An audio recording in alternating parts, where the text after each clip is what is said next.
Sebelum kita mendengarkan ceramah Dhamma, mari kita memohon tuntunan Dhamma kepada Yang Mulia Bante Kosalotera dengan memanjatkan Aradhana Dhammadesana. Kepada pemimpin puja bakti, kami persilahkan.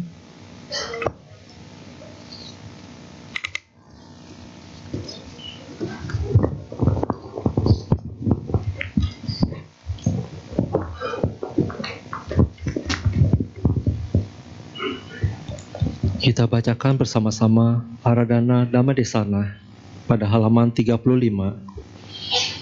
Brahma Saloka Dipati Sahampati Kata Jalian Diwarang Ayacakta Santi Dasata Paraja Kajatika Desetu Dhamma Anukampi Mang Pajang.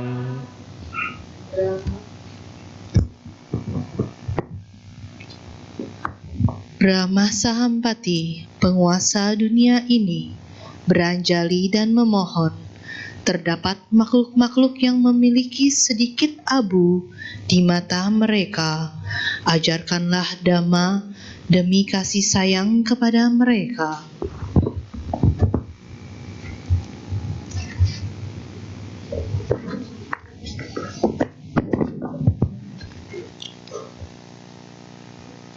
Namo tassa bhagavato arahato samma sambuddhassa.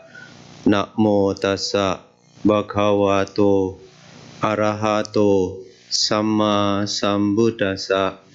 Namo tassa bhagavato arahato samma sambuddhassa.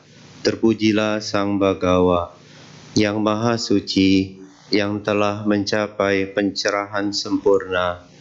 Terpujilah Sang Bhagawa yang Maha Suci, yang telah mencapai pencerahan sempurna.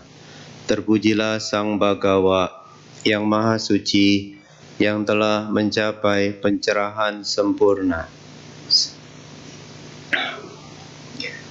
Kepada Sangga yang saya muliakan, juga kepada Bapak Ibu, Saudara-saudari, Romo Pandita, Ramani Pandita,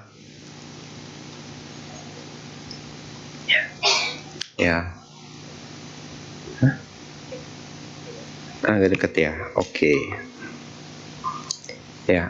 Kepada Bapak Ibu, Saudara-saudari Dhamma, semuanya yang berbahagia, selamat malam, Sukihotu, Namo Buddhaya. Suatu kebahagiaan buat saya bisa hadir di sini di tengah-tengah momen yang istimewa ini, yaitu momen perayaan Asada. Momen perayaan Asada adalah momen yang selalu kita rayakan setiap tahunnya. Tahun ini adalah momen Asada yang ke-2568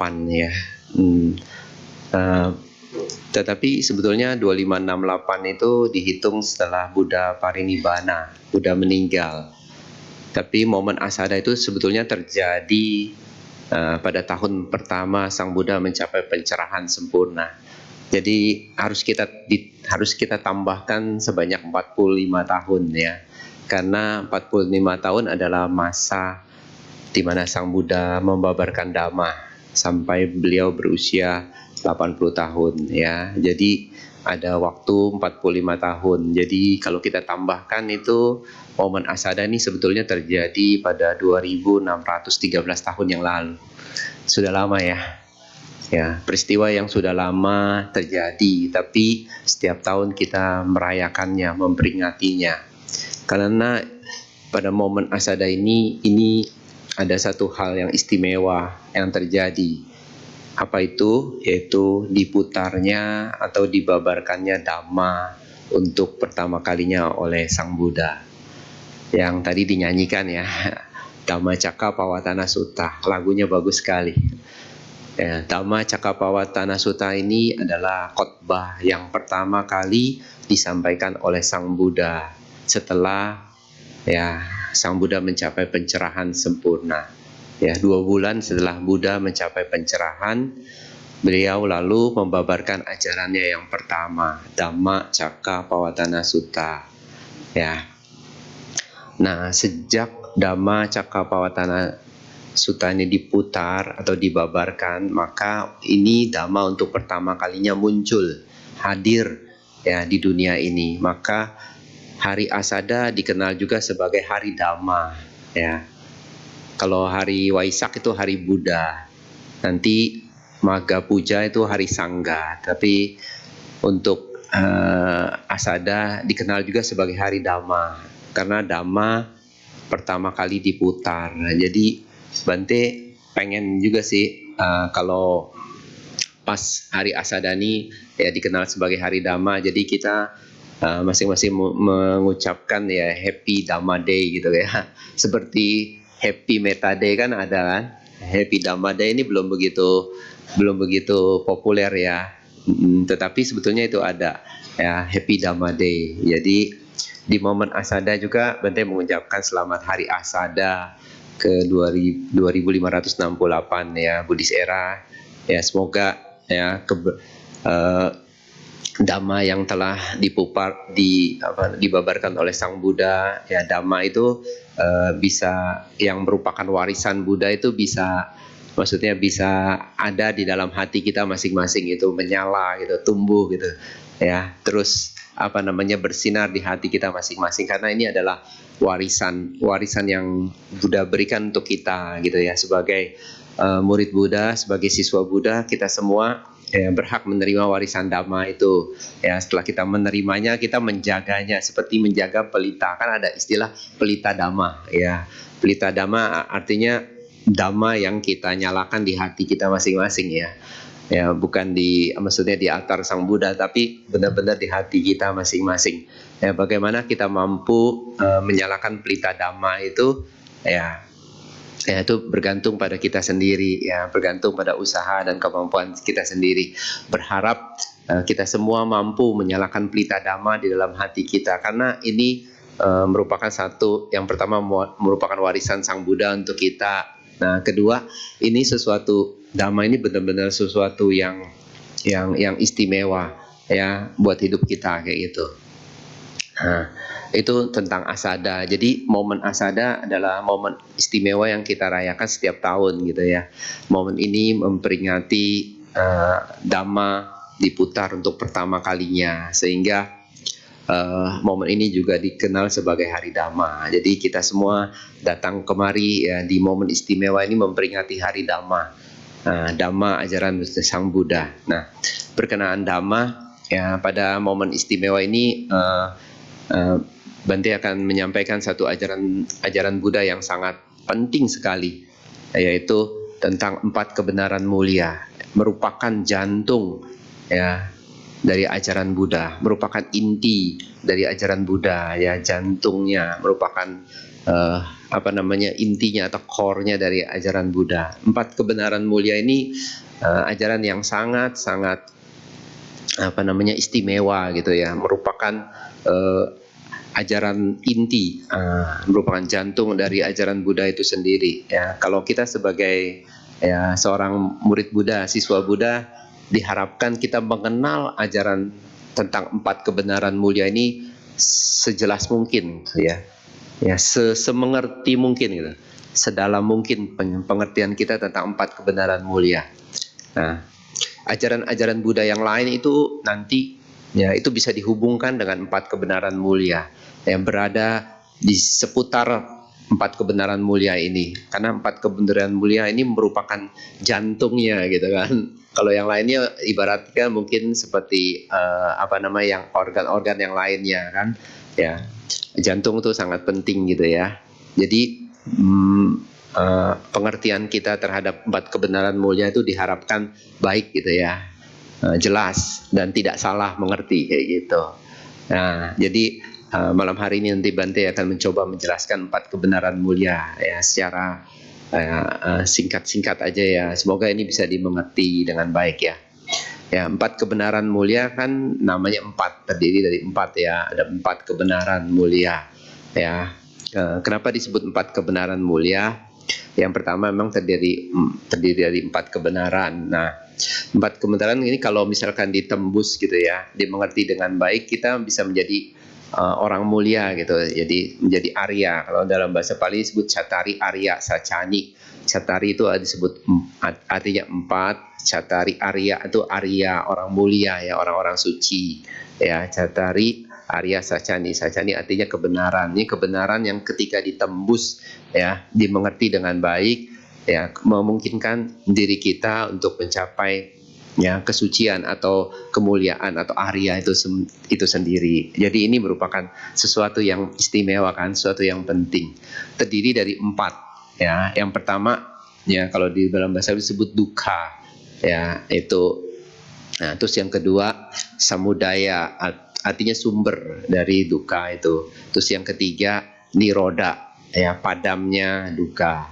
Terus yang keempat magga atau jalan menuju ya atau padamnya dukkha. Jadi ada 4 macam kebenaran ini ya. Kebenaran pertama disebut dukkha, tapi kata-kata dukkha ini kan pengertiannya penderitaan kayak gitu. Sebetulnya kata-kata dukkha itu maknanya itu luas sekali, sangat-sangat luas ya. Nanti kita akan coba pahami pelan-pelan ya. Terus yang kedua yang disebut samudaya atau sumber dari dukkha atau sebab atau asal mula dari dukkha ya. Yang dikatakan sumbernya itu adalah tanha, salah satu dari kekotoran batin ya. Nah, terus yang ketiga disebut lenyapnya dukkha atau lenyapnya dukkha ini ya kadang-kadang disebut nibbana, tapi sebetulnya lenyapnya dukkha sama artinya tuh lenyapnya tanha itu sendiri gitu ya. Ya, lenyapnya semua kekotoran batin.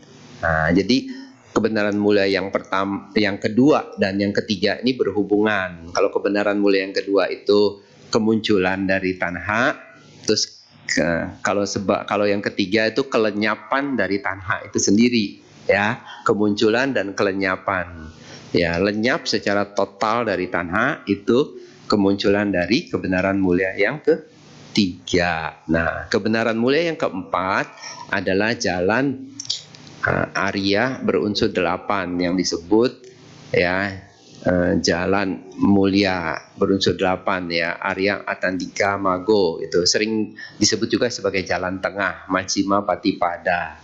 Nah, ini jalan ini ya terdiri dari 8 faktor ya. Nah, jalan inilah yang memungkinkan ya, kalau kita kembangkan, memungkinkan ya terjadinya lenyapnya dukkha dan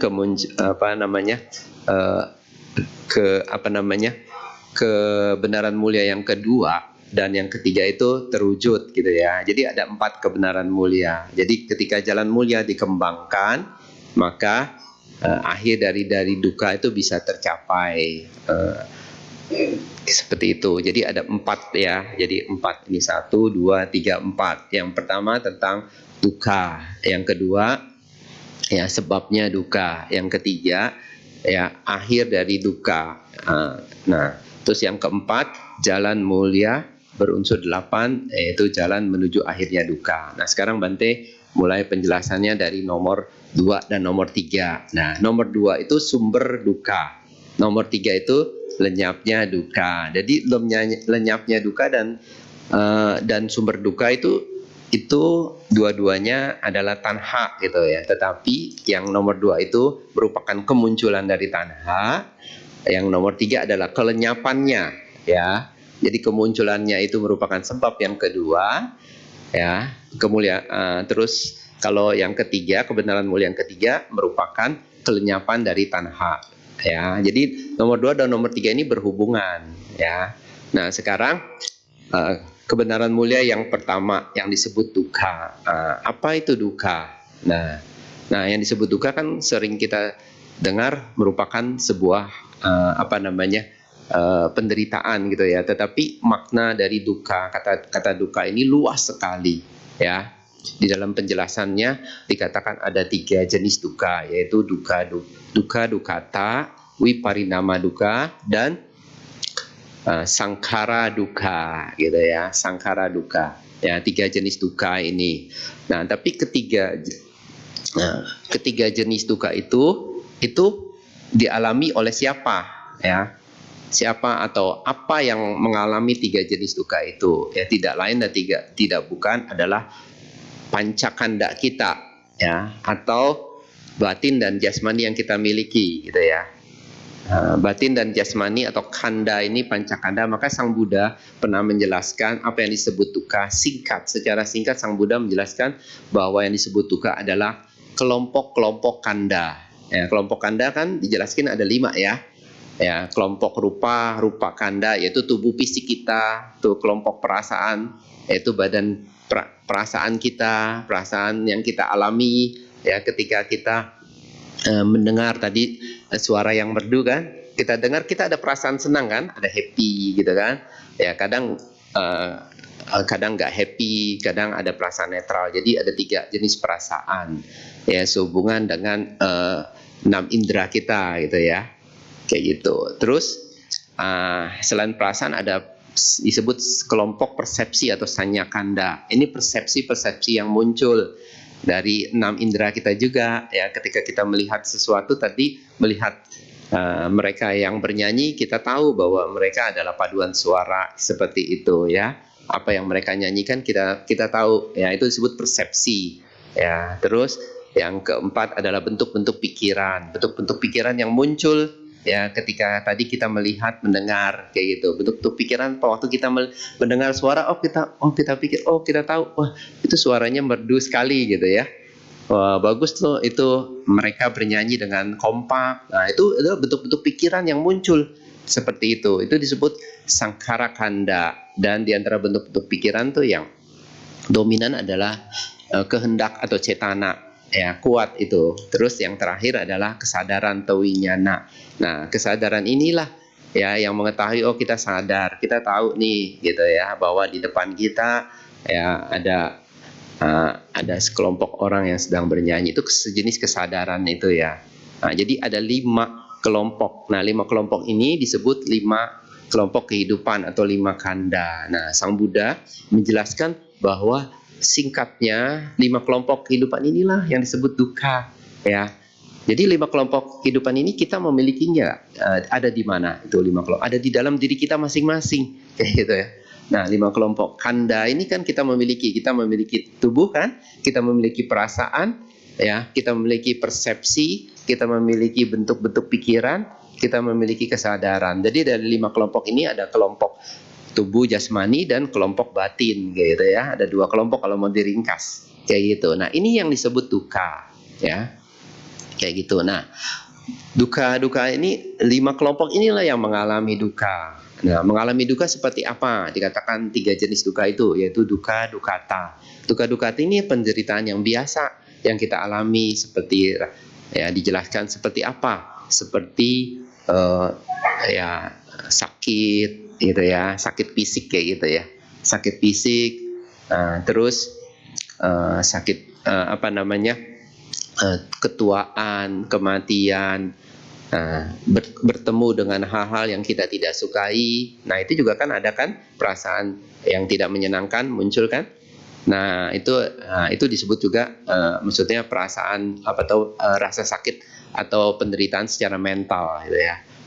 Terus berkumpul dengan yang kita tidak sukai, bertemu yang hal-hal yang kita kita tidak sukai kayak gitu, kita akan menimbulkan sejenis ya penderitaan mental seperti kita tidak mendapatkan apa yang kita inginkan seperti itu. Nah, makanya Sang Buddha menjelaskan bahwa secara singkat yang disebut duka itu adalah kelompok kehidupan itu sendiri. Nah, kita mengalami berbagai macam jenis duka itu di kelompok kehidupan itu sendiri. Nah, terus yang kedua ada duka jenis yang kedua, dikatakan wiparinama duka.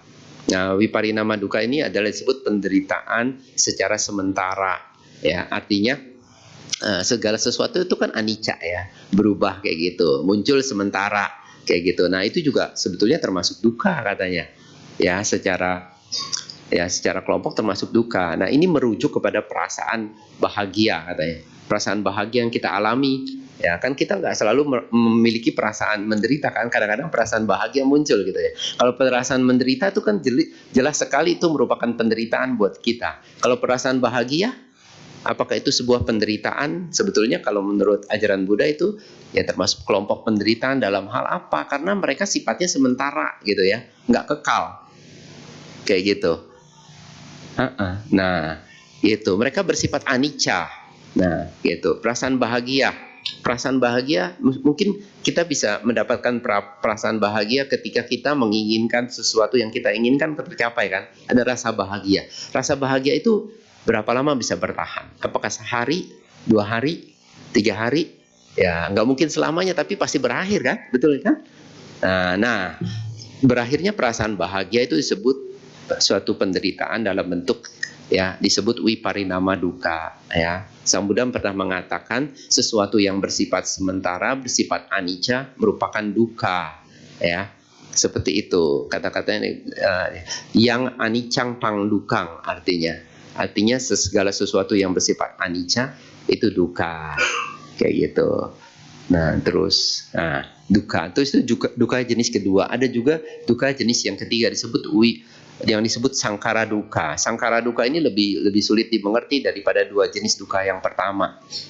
Lebih sulit, ya.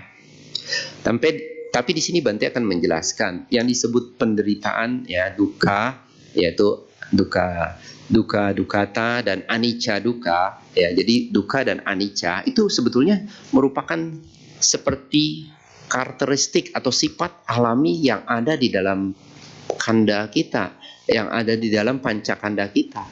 Ketika pancakanda atau kanda-kanda ini muncul, ya, munculnya berkondisi gitu ya. Ya, nggak muncul tiba-tiba, dan munculnya berkondisi.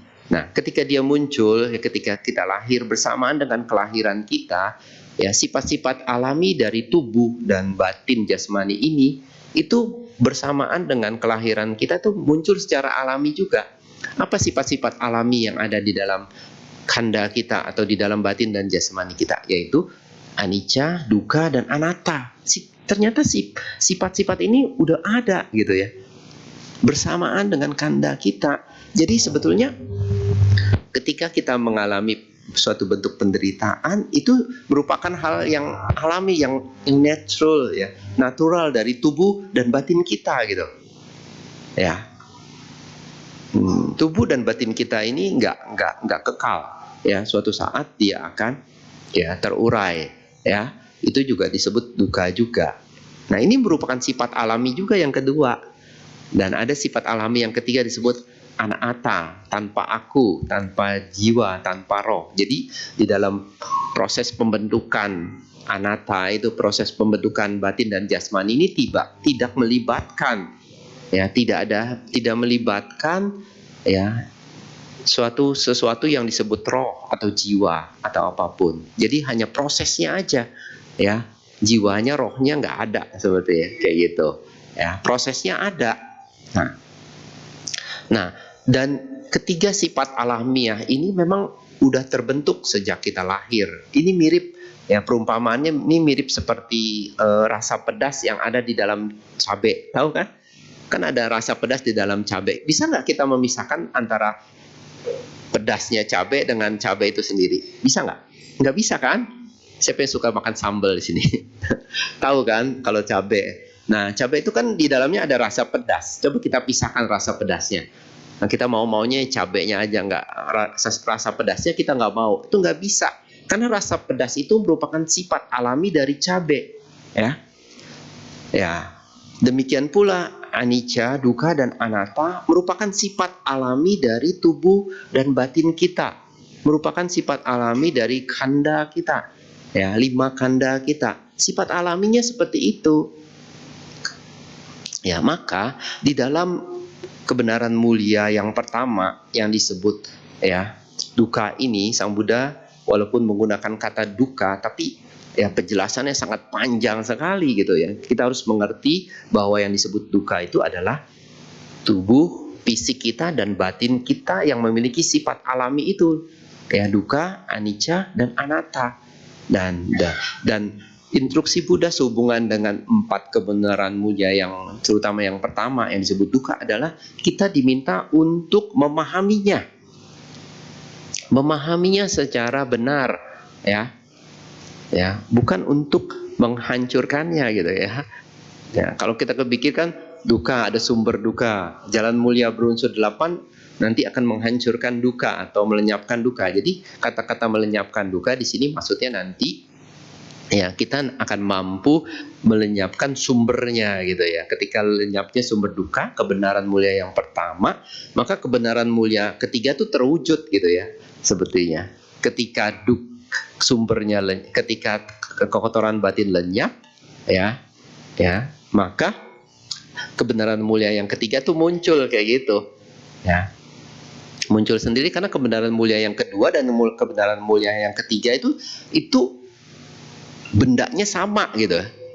Yang satu ya, kebenaran mulia yang kedua adalah ya ketidaklenyapan atau keberadaan dari tanha. Jadi tanhanya aktif kayak gitu ya. Terus yang kebenaran mulia yang ketiga itu tanhanya lenyap. Ya, ketika ketika tanhanya lenyap ya kebenaran mulia yang ketiga muncul kayak gitu. Itu mirip seperti itu. Jadi sehubungan dengan kebenaran mulia yang pertama yaitu duka, ya kita harus memahami dengan jelas. Ya, ternyata ketika kita pahami duka ini sesuatu yang alami yang ada di dalam diri kita, ya.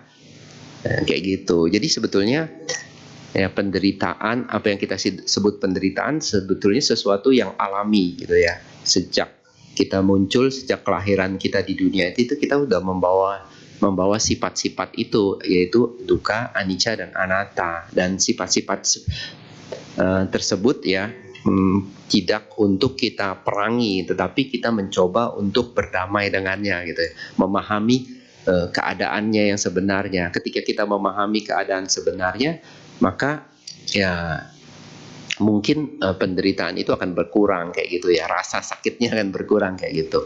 Karena jelas-jelas sekali instruksi Buddha sehubungan dengan kebenaran mulia yang pertama adalah mencoba untuk dipahami ya, bukan untuk dilenyapkan kayak gitu ya. Nah, itu yang kebenaran mulia yang pertama ya. Ya, tentang duka. Jadi udah mulai sedikit paham ya. Kayak gitu sebetulnya ternyata apa yang kita pahami tentang kebenaran mulia yang pertama ini jauh dari mungkin persepsi kita yang pertama. Ya, setelah mendengar ini ya Pak, setelah kita ketahui sebetulnya kebenaran mulia yang pertama ini sehubungan dengan diri kita kayak gitu. Demikian pula 3 kebenaran mulia yang lain itu benar-benar sehubungan dengan diri kita. Contohnya batin dan jasmani itu kan diri kita kan, sifat-sifatnya itu anicca juga ada di dalam diri kita kan, seperti itu kan ya, ada di dalam diri kita. Nah sekarang kebenaran mulia yang kedua yang disebut tanha ya, tanha itu atau kekotoran batin. Nah ini ada di mana? Ada nggak di dalam diri kita? Ada loh sebetulnya, ada. Coba kalau kita renungin, kita punya nggak kekotoran batin? Kita punya, kita masing-masing dari kita punya. Ya. Contohnya apa? Kita pernah kesal nggak? Membenci nggak? Nah, kan kalau kesal itu tandanya kita masih memiliki salah satu kekotoran batin itu kebencian kayak gitu. Nah, ketika dikatakan tanha merupakan sumber duka atau disebut samudaya sumber duka, sebetulnya tanha ini tidak berdiri sendiri gitu ya. Ya, tidak berdiri sendiri. Ya, tanha ini juga ya bersama dengan kekotoran batin yang lainnya, ya bersama pandangan salah gitu ya, ya bersama dengan yang lainnya. Jadi enggak cuma tanha itu sendiri. Jadi ya memang dikatakan seperti duka tadi ya kan, setelah dijelaskan ternyata duka itu ternyata panjang sekali penjelasnya. Demikian pula kebenaran mulia yang kedua yang disebut sumber duka atau tanha ini ya, itu Tanha artinya apa namanya?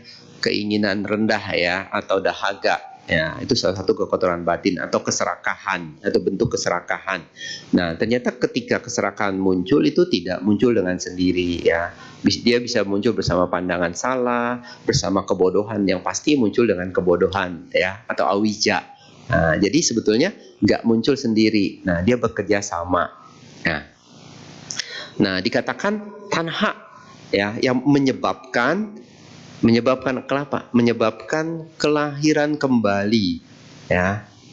Dan tanha ini mencari kesenangan di mana tanha itu berada ya. Contoh gini ya. Nah, kebenaran mulia yang kedua disebut kekotoran batin ini itu menyebabkan apa? Menyebabkan kelahiran kembali dan menyebabkan berbagai macam bentuk penderitaan ya. Ya, yang bersama kelahiran kembali itu kayak gitu ya. Jadi kalau dalam bahasa Palinya disebut tanha pono bawika ya. Jadi tanha ini menyebabkan ya kelahiran kembali, menyebabkan eksistensi dan kelahiran kembali. Nah, apa yang lahir kembali? Yaitu kebenaran mulia yang pertama ya, kanda itu gitu. Nah, jadi sumber dari duka itu adalah tanha ya. Ya, tanha ini tidak muncul sendirian, ini bekerja sama dengan kekotoran batin yang lainnya. Tapi kalau kita mampu membedakannya, misalnya contoh begini, ini akan mengurangi penderitaan kita. Misalnya kalau kita lagi merasa menderita. Lagi merasa menderita gitu ya, lagi merasa menderita. Contoh menderita karena apa? Kehilangan sesuatu gitu ya. Ya. Nah, kita kan berpikir saya menderita. Coba kalau kita hilangkan kata sayanya gitu. Nah, cuma ada penderitaan. Jadi penderitaan ini kita tidak buat secara personal buat kita sendiri kan.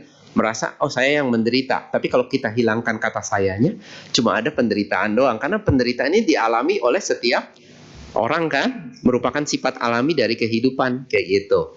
Nah, yang lebih membuat kita menderita kata saya. Nah, kata saya ini merupakan pandangan salah kayak gitu ya.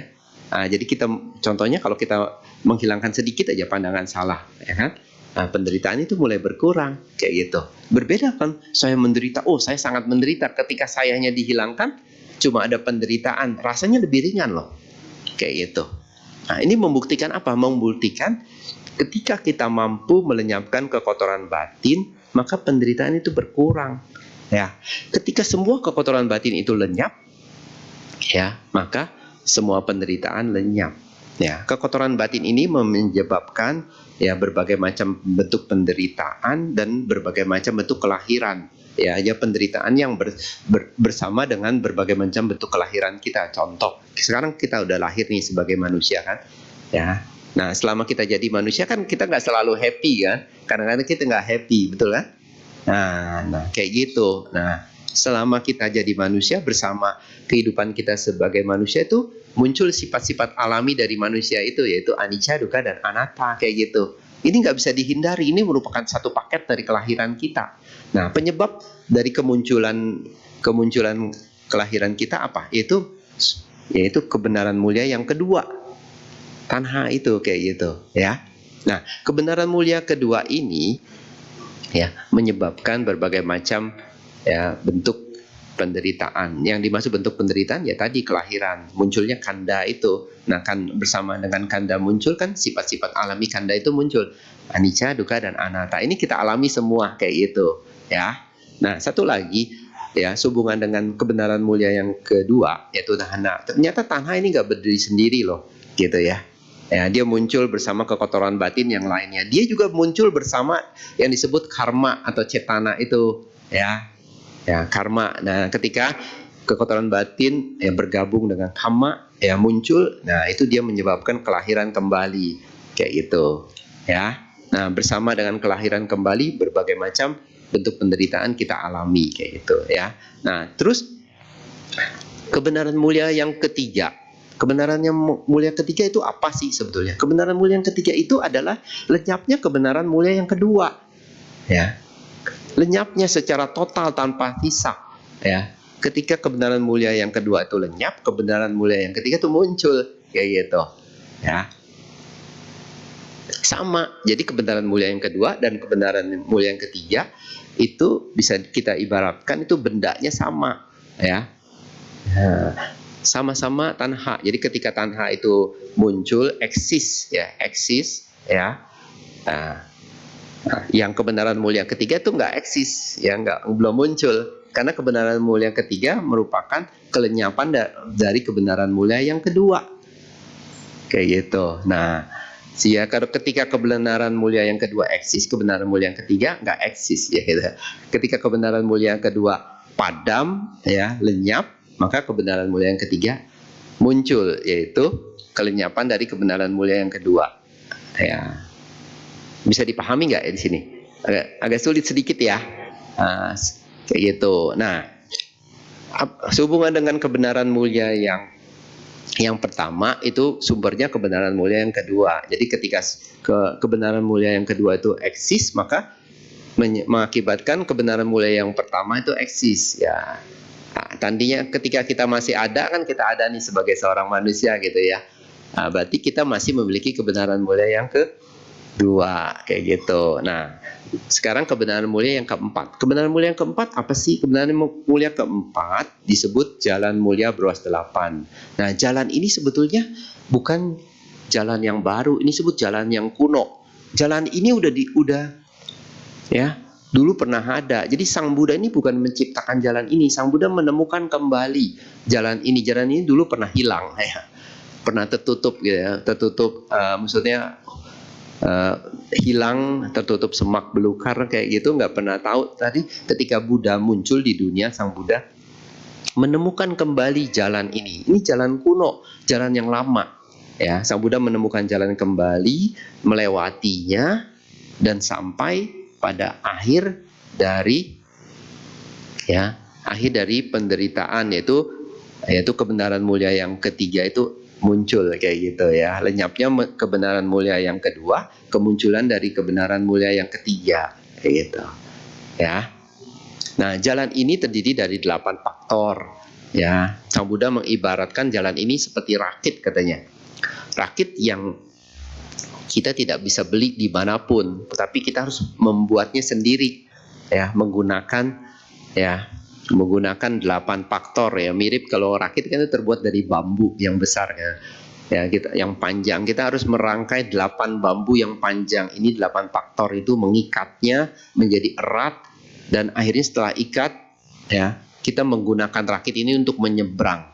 Dikatakan di perumpamaan seperti katanya kita melihat bahwa sungai itu kan ada 2 tepi. Kita berada di tepi yang sebelah sini. Sungai sebelah sini itu berbahaya gitu ya, penuh penderitaan. Kita melihat sungai yang tepi di sana itu tenang airnya. Kita berpikir bahwa kita harus menyeberangi sungai ini dengan rakit, ya. Setelah rakitnya dibuat, ya, kita menyeberangi sungai ini dan kita sampai ke tepian. Kita selamat sampai di tepian dan kita meninggalkan rakitnya di sana. Kita nggak bawa-bawa. Nah, itu jalan mulia berfaktor 8 itu, ya. Nah, jalan mulia berfaktor 8 terdiri dari 8 faktor. Nah, 8 faktor ini sebetulnya udah ada juga dalam diri kita, ya. Seperti kebenaran mulia yang pertama, kedua, ya, ketiga, dan yang keempat ini sebetulnya ada dalam diri kita, ya. Kebenaran mulia yang pertama, jelaskan tadi kita udah ngalami kan? Ya, ada kan? Ya, kita udah memiliki batin dan jasmani kan? Kita memiliki sifat-sifat asli dari batin dan jasmani, yaitu anicca, dukkha, dan anatta. Kita mengalami berbagai macam bentuk kan? Ketidaksenangan gitu ya, berbagai macam bentuk derita gitu ya, baik batin maupun jasmani. Ini hal yang umum, hal yang alami yang ada di dalam batin dan jasmani, ada dalam diri kita. Kebenaran mulia yang kedua juga ada dalam diri kita kan? Yaitu kekotoran batin yang masih kita miliki, ini masih eksis loh dalam diri kita. Sedangkan kebenaran mulia yang ketiga ini belum muncul. Tapi kalau ketika munculnya di mana? Munculnya di dalam batin kita itu sendiri, yaitu kelenyapan dari kebenaran mulia yang kedua. Ketika kebenaran mulia yang kedua lenyap, kebenaran mulia yang ketiga tuh eksis dalam batin kita, gitu. Munculnya dalam batin kita juga. Nah, terus kebenaran mulia yang keempat itu ada di mana? Ada dalam batin kita. Ini merupakan kualitas-kualitas batin yang sebetulnya ada di dalam batin kita, yang perlu kita bangkitkan, dibangkitkan dalam batin, terus kita kembangkan. Makanya instruksi Buddha sehubungan dengan kebenaran mulia yang keempat itu harus dikembangkan, ya, dikembangkan. Nah, sehubungan dengan kebenaran mulia yang kedua tuh harus dilenyapkan, disebut pahataba. Kebenaran mulia yang ketiga, ya, harus direalisasi, sacikataba, ya. Kalau kebenaran mulia yang pertama tuh harus dipahami, parinyeya, ya, kayak gitu. Jadi jelas di 4 kebenaran mulia ini, ya, itu masing-masing, ya, perlu untuk, ya, yang pertama dipahami, yang kedua itu nanti dilenyapkan, yang ketiga direalisasi atau diwujudkan, ya, lenyapnya itu harus diwujudkan. Terus kebenaran mulia yang keempat itu harus dikembangkan, bawetaba, ya. Bagaimana dikembangkan? Dikembangkan di dalam batin kita sendiri, karena memang merupakan kualitas-kualitas batin yang ada dalam diri kita. Ya, yang pertama disebut pandangan benar atau samaditi. Pandangan benar ini apa sih? Ini adalah kualitas-kualitas batin kebijaksanaan.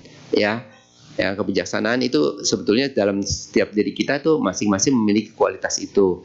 Ya, terus yang kedua pikiran benar. Pikiran benar disebut ini juga kualitas-kualitas batin yang ada dalam batin kita. Ya, kalau di dalam teks dikatakan itu disebut witaka cetasika. Jadi, ya, pemikiran, ya, sehubungan dengan pelepasan kayak gitu. Pelepasan pelepasan disebut nekkhamma sangkapa. Jadi pelepasan ke nafsu kesenangan indria gitu, ya. Ya, pelepasan keserakahan kita. Terus yang ketiga sehubungan dengan pikiran tidak pikiran tidak mempunyai niat jahat gitu, ya. Terus yang keempat, ya, menghindari pikiran kejam, ya, gitu. Ya, jadi ini adalah pikiran-pikiran baik, ya. Ya, kalau pikiran niat jahat itu cinta kasih gitu, ya, di mengembangkan cinta kasih. Kalau yang ketiga mengembangkan karuna, belas kasih. Ya, karuna dan cinta kasih dikembangkan juga. Kalau untuk yang pertama itu mengembangkan keyakinan atau sada. Jadi pikiran-pikiran baik seperti ini sebetulnya memang kita punyain, kan? Kita punya, ya, cuman belum kita bangkitkan, belum kita kembangkan. Nah, itu faktor yang kedua. Faktor yang ketiga, ya, itu disebut sama waca, ya, ucapan benar. Terus yang keempat sama kamanta, perbuatan benar. Yang kelima sama ajiwa, penghidupan benar. Faktor yang ketiga, keempat, dan kelima ini sering disebut faktor dari moralitas atau sila gitu, ya. Sila kita lakukan, ya, dalam kehidupan sehari-hari, ya, gitu. Sebetulnya faktor-faktor sila ini juga ada dalam batin kita, ya. Dan terus, ya, faktor yang selanjutnya 5 faktor terakhir, 3 faktor terakhir yaitu usaha benar, itu semangat, wirya. Ini juga ada dalam kualitas batin yang ada dalam batin kita, ya. Perhatian benar atau sati ini juga ada dalam batin kita. Demikian pula faktor yang terakhir disebut samadhi, ya. Samadhi atau penyatuan pikiran ini juga ada di dalam batin kita. Jadi 8 faktor ini sebetulnya ada di dalam batin kita, ya. Ya, 5 faktor moralitas itu kita kembangkan di dalam kehidupan sehari-hari untuk melatih ucapan dan perbuatan kita, ya. Sedangkan 5 faktor yang selebihnya itu, ya, biasa kita kembangkan di dalam latihan meditasi atau pengembangan batin, ya. Jadi sebetulnya 8 faktor ini nanti, ya, ada di dalam batin kita. Kita cuma perlu bangkitkan, kembangkan sehingga menjadi sempurna. Ketika kita menjadi sempurna, dia akan mampu memahami kebenaran mulia yang pertama, ya, melenyapkan kebenaran mulia yang kedua, mewujudkan, ya, atau merealisasi kebenaran mulia yang ketiga, kayak gitu.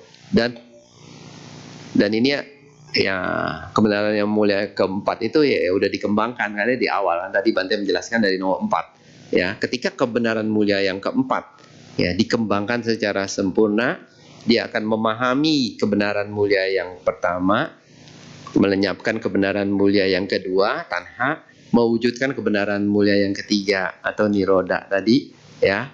Seperti itu, ya.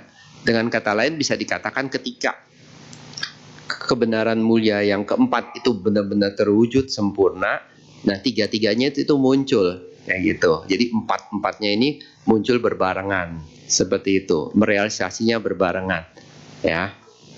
Nah, Bapak Ibu, saudara-saudari sedama, jadi ajaran Buddha itu ya, yang kita pahami, ya sebetulnya itu nggak jauh-jauh ya, itu dekat sekali dengan diri kita. Ya, itu ada dalam batin dan jasmani kita gitu ya. Ada di dalam diri kita masing-masing loh. Makanya ketika tadi Bante menyatakan kalau kita nanti di dalam momen asada ini mampu menyalakan pelita dhamma, artinya menyalakan dhamma di dalam hati kita. Karena dhamma itu sebetulnya memang udah ada ya, tersedia di dalam batin kita. Kita perlu bangkitkan aja. Itu seperti menyalakan apinya kayak gitu ya. Membuatnya menyala dan tidak padam gitu sampai akhir hidup kita. Ketika kita mampu menyalakan api dhamma ini, maka api dhamma ini akan terus ada sampai kehidupan selanjutnya gitu ya.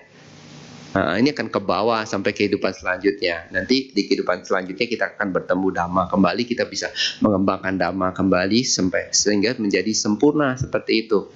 Nah, jadi ajaran Buddha tentang 4 kebenaran mulia ini sebetulnya bukan sesuatu yang jauh di mana-mana, tetapi betul-betul dekat di hati kita, benar-benar dekat dengan di hati kita. Ketika kita mengembangkan 8 faktor dari kebenaran mulia yang keempat ini, disebut jalan mulia beruas 8, ya 3 faktor disebut faktor moralitas ya. Yaitu perbuatan benar, ucapan benar, dan penghidupan benar. Sedangkan 5 faktor yang selanjutnya itu merupakan faktor pengembangan batin atau bawana atau meditasi. Nah, ketika kita melakukan meditasi, sebetulnya kita mengamati apa tuh? Memahami apa?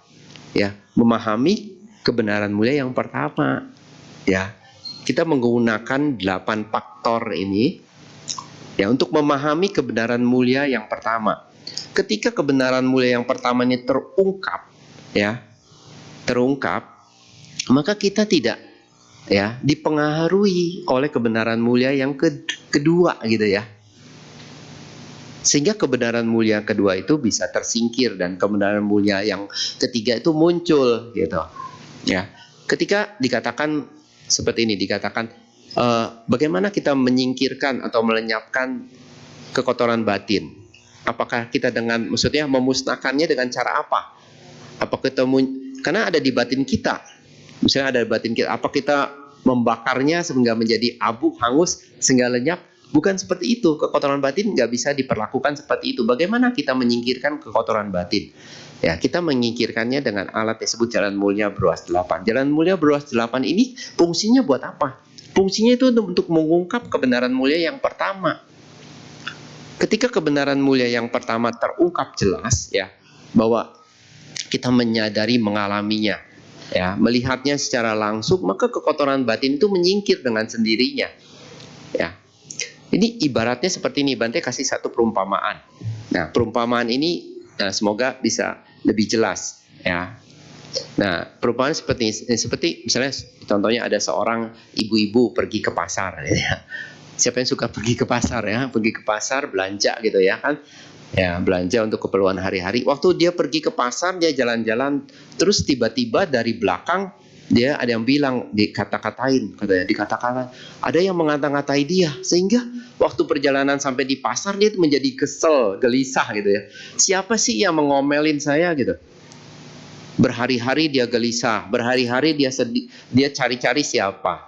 Dia bertanya-tanya siapa sih yang ngomelin saya gitu.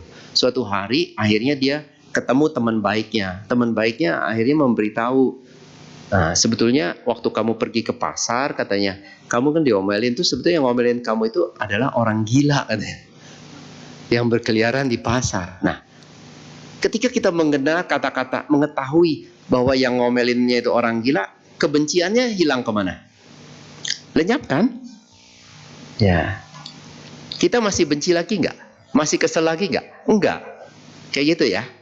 Betul ya? Ketika kita menyadari hal tersebut. Nah, itu demikian pula ketika kita mampu menyadari kebenaran mulia yang pertama. Ya. Pancakanda dengan sifat-sifat alaminya yaitu anicca, dukkha, dan anatta mampu menembusnya, maka kekotoran batin itu menyingkir. Ya, bukan karena kita pengen kekotoran batin ini menyingkir lalu kita bakar gitu ya sampai dia musnah, nggak mungkin, nggak bisa. Ketika kita memahami dengan benar, dengan jelas, kekotoran batin itu menyingkir. Ya, itu perumpamaan seperti itu, dikatakan di dalam teks perumpamaan seperti ketika lampu dinyalakan, ya gelap menyingkir kayak gitu.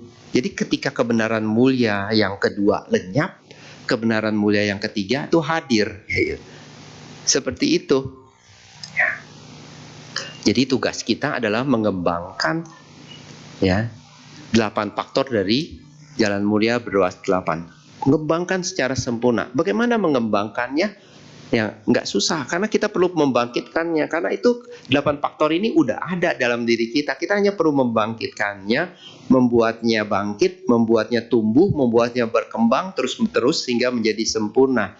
Ketika dia menjadi sempurna, menjadi suatu alat yang istimewa untuk mengungkap kebenaran yang pertama. Ketika kebenaran mulia yang pertama terungkap jelas, ya sifat aslinya, maka kekotoran batin itu menyingkir, kayak gitu. Ya, terungkap, dia malu gitu pergi. Hah? Ketika kekotoran batin menyingkir, kebenaran mulia yang ketiga itu hadir, ya.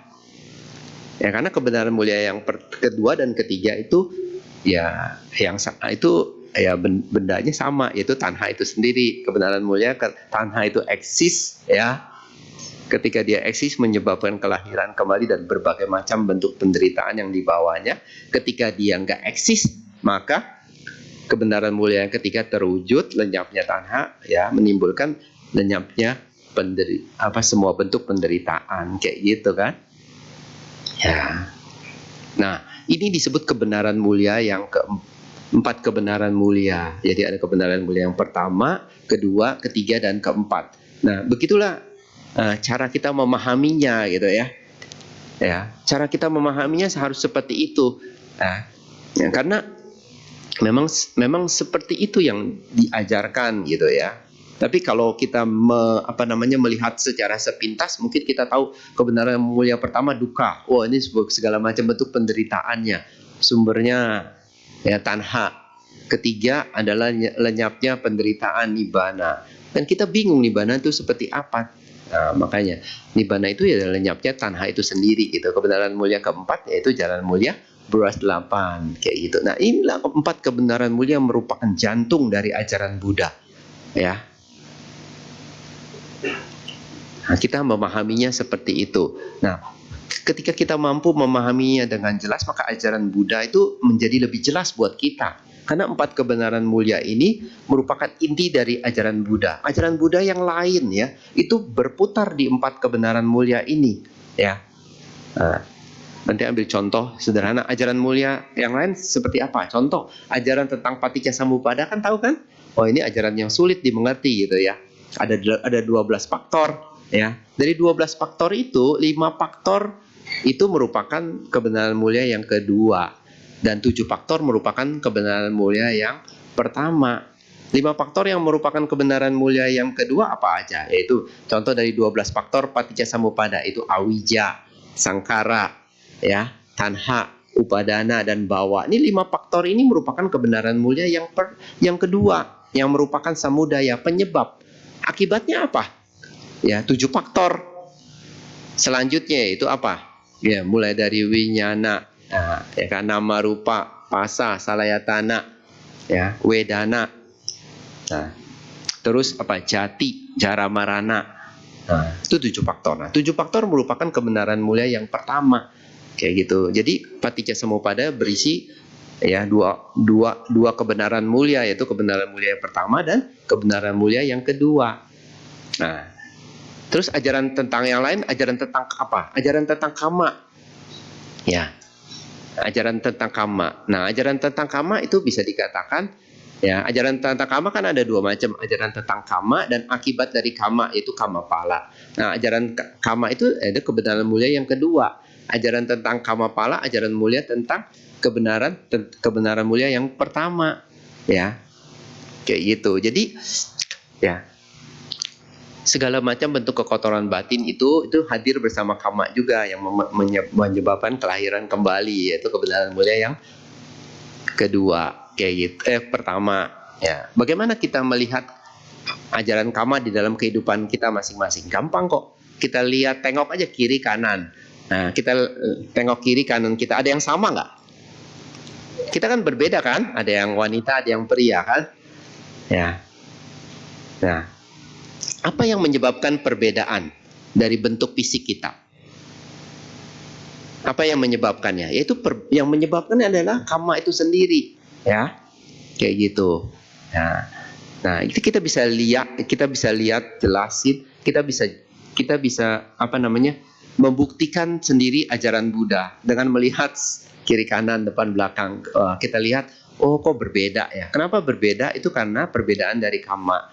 Ya, sedangkan Kama itu merupakan bagian dari ajaran tentang 4 kebenaran mulia juga, kayak gitu. Nah, jadi sekali lagi Bante sampaikan, ajaran Buddha merupakan ajaran yang dekat, sangat dekat dalam diri kita.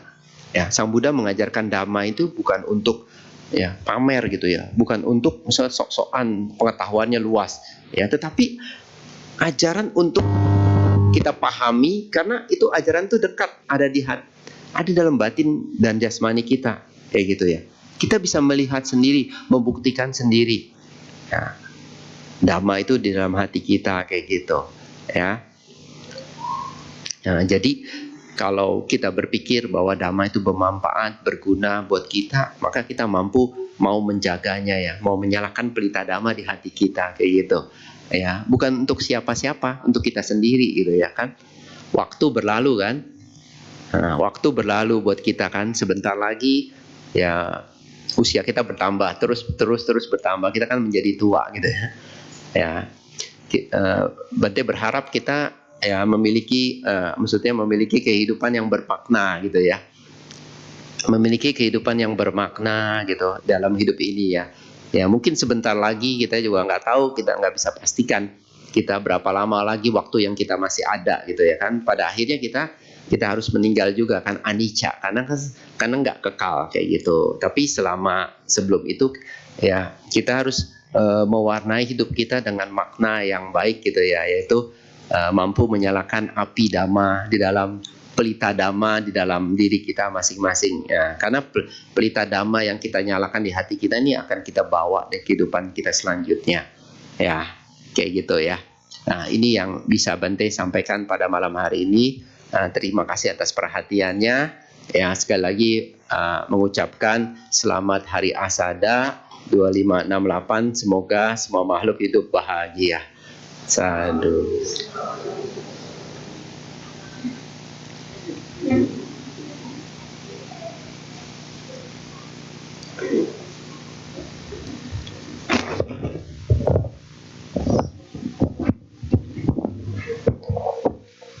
Kami atas nama umat dan pengurus Wihara Pluit Dhamma Sukha mengucapkan terima kasih kepada